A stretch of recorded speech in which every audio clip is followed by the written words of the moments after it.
আসসালামু আলাইকুম। রান্না হয়ে গেল আমার বিফ তিহারিটা। আজকে বিফ তিহারির রেসিপিটা নিয়ে আসলাম। দেখুন কত সুন্দর ঝরঝরা হয়েছে আমার বিফ তিহারিটা।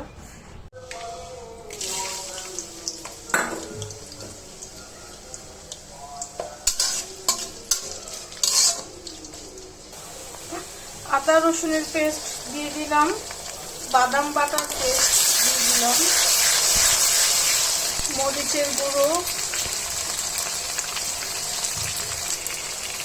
ধনিয়ার গুঁড়ো, পরিমাপ মতন লবণ,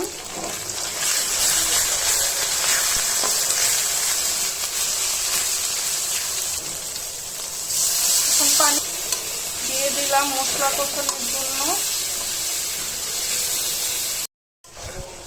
মশলাটা কষানো হয়েছে, ছোট ছোট পিস করে রেখেছি গোস্তগুলো তিহারি রান্না করার জন্য। এখন দিয়ে দিব।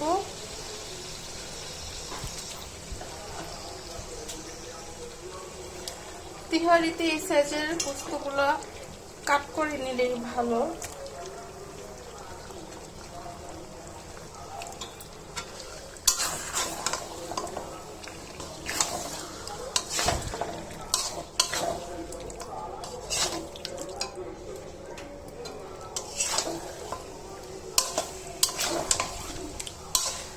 মশলার সাথে ভালোভাবে মাখিয়ে নিব। গোস্তর গায়ে যেন ভালোভাবে মশলাগুলো মিশিয়ে যায়। এখানে প্রায় 1.5 কেজি গোস্ত আছে।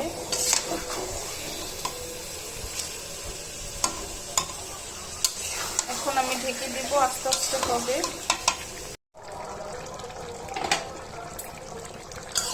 গোস্তর গায়ে থেকে ঝোল উঠেছে।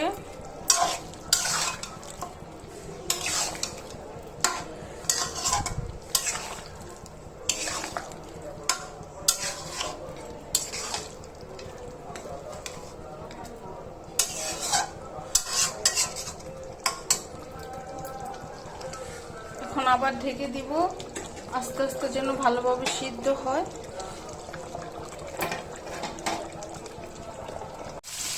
গোস্তটা কষানো হয়েছে। এখন আমি সস দিয়ে দিব।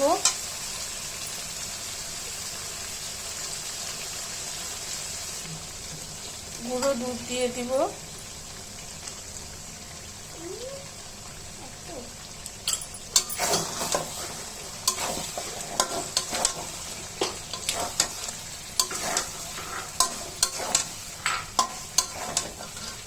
ঘরে থাকা উপকরণ দিয়েই আমি বিফ তিহারিটা রান্না করে ফেলবো।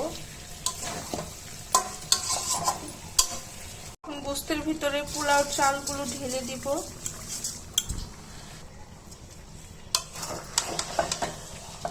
এখন গোস্তের সাথে চালগুলো ভালোভাবে আমি কষিয়ে ভাজা ভাজা করে নিব।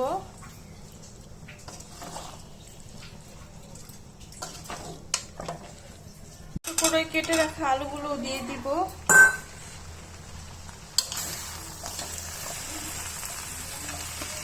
এখন একসাথে সব ভাজা ভাজা করে নিব।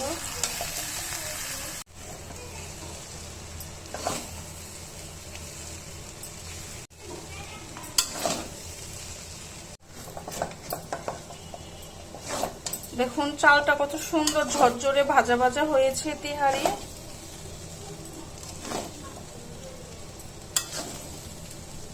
এখন আমি গরম পানি দিয়ে দিব, ফুটান্ত গরম পানি। চালটা হয়েছে কষানো ভালোভাবে ভাজা ভাজা। গরম পানিটা আমি ঢেলে দিয়েছি।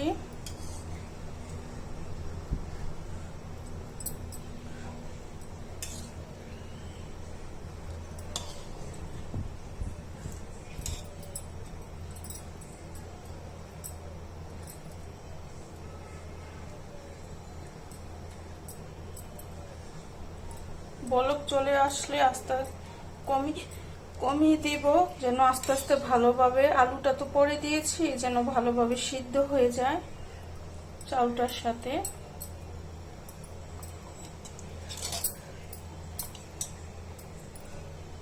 এখন কমিয়ে দিব, আস্তে আস্তে হবে।